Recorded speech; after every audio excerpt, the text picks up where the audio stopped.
Saint, how do I deal with the haters? You just gotta put them in the back of your mind and just dab on them. You just gotta put them in the back of your mind and then dab on them.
Welcome, dear viewer. This is Derpy. We're going to be taking a look at one of the disregarded weapons in PvP that's considered mediocre by many and a guilty pleasure by some. This being the Cleric Candlestick. Yes, that weapon that made it to second place in Infernal Plus's worst weapons in Dark Souls. What we're going to be trying to do here today is trying to make this thing work, because I'm not going to sugarcoat it, fellas. This weapon, oh crap, is going to be taking a lot of effort in order to make it shine. How to get it is relatively simple. In no particular order, you have to defeat the Curse-Rotted Greatwood in order to get the Transposing Kiln. Then, defeat the Deacons of the Deep in order to get their boss soul. Once you have the Transposing Kiln and the Deacon's boss soul, go to Ludlith at Firelink Shrine, give him the Transposing Kiln, trade in the Deacon's boss soul for the Cleric Candlestick, and that's it. It's easy. With it only requiring 8 strength and 12 in both dex and faith, it's relatively easy to wield as well. We must start with one basic proposition. The Cleric Candlestick is a straight sword, and the moveset reflects that.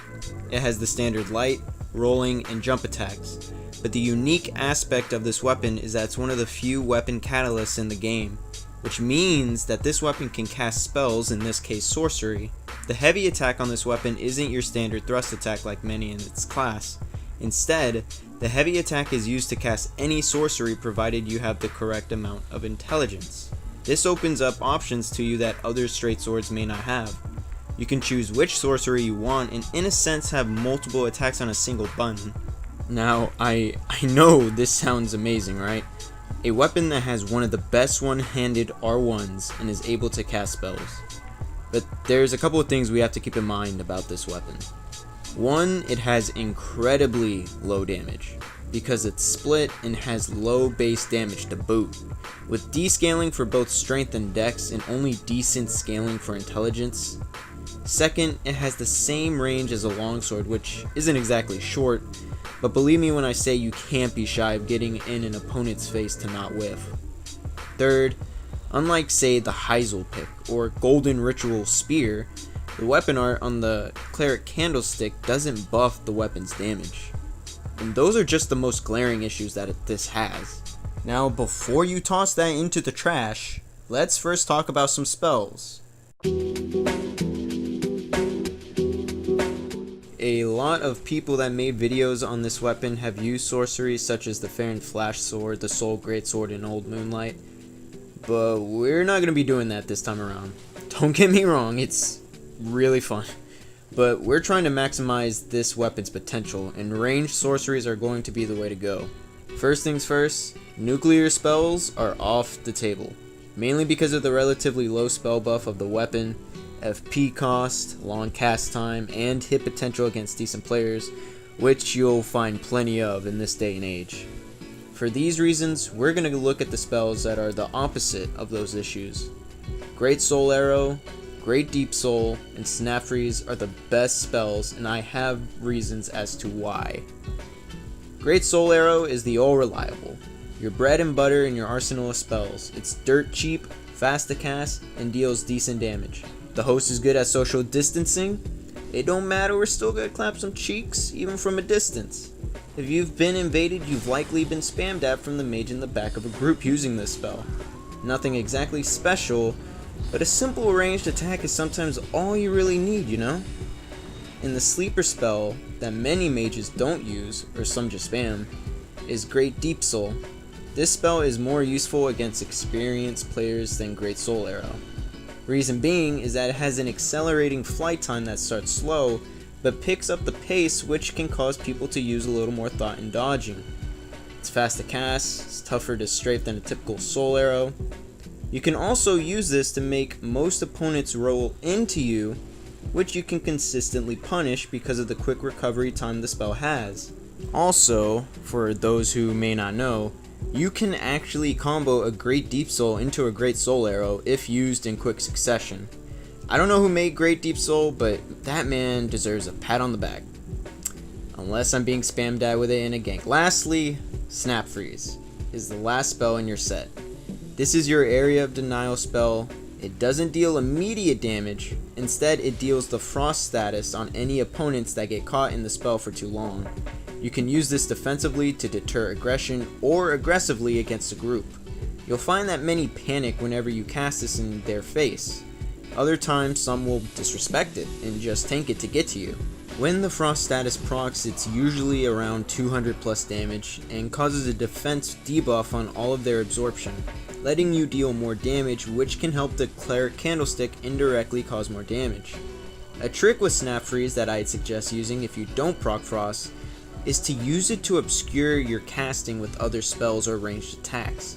When you cast Great Soul Arrow and Snap Freeze, it can be a surprise for many opponents, but Great Deep Soul practically disappears to the point where if you can't see or hear it being cast, you'd be hard pressed to dodge it before it lands. Also, if you don't have the DLC for whatever reason, you can replace Snap Freeze with Great Heavy Soul Arrow, which is one of the most efficient sorceries in terms of FP and damage. It's slower to cast, but it hurts a ton. You can use this to juke opponents into rolling early thinking you're going to cast Great Soul Arrow, which helps it connect easier. If you want to use all three of these spells, you're going to need 18 Attunement, which offers 3 slots for spells, and 136 FP, which should be plenty for these sorceries. On the topic of stats, let's talk about making a build for the Cleric Candlestick because this can be pretty tough for many players. For starters, I will say I have 3 builds involving this weapon at Soul level 56, 90, and 125.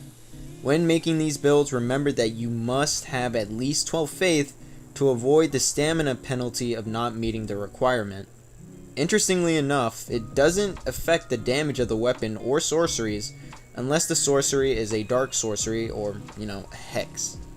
Normally investing 12 faith to only use a weapon would be an obstacle, but instead we're going to put on our big hats for our big brains and turn this into something beneficial for us. Instead of stopping at 12 faith, we're going to go ahead and bump it to 13. But why are we going to 13, you ask? Well, the reason why is because of the tools we unlocked by doing this. Sunlight Straight Sword, Philionor's Chime, Med Heal, and Replenishment. Wait, you can't use these at only 13 faith. And you're right. Except, when we put on the Priestess Ring, we gain 5 additional levels in faith, which nets us 18 faith total. We only need 18 faith for the moment we want to use these tools, since we're trying to either cast or use the weapon art at a specific point in time.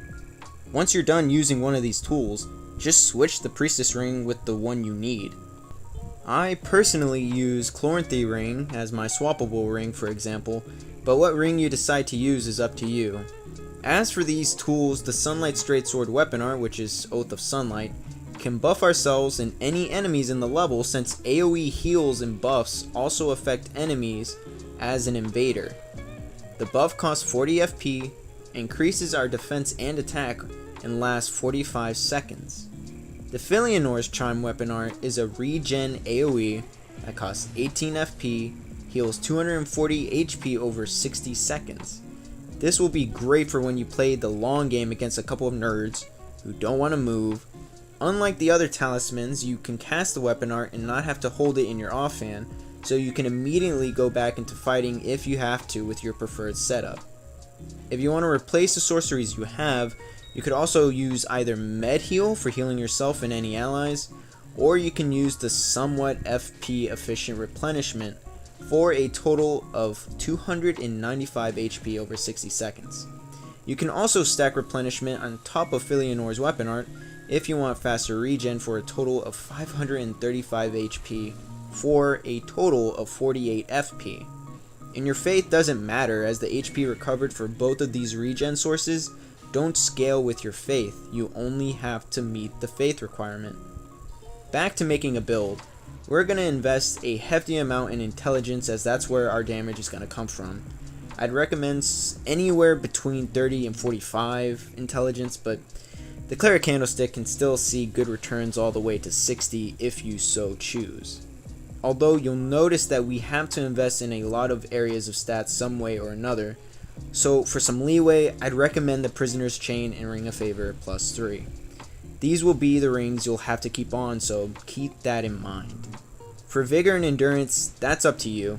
I personally feel that Endurance will be the easiest to keep low, since I'm going to recommend you wear the Chloranthy Ring +3 for fast stamina regen. Now, you don't want it to be too low, you know.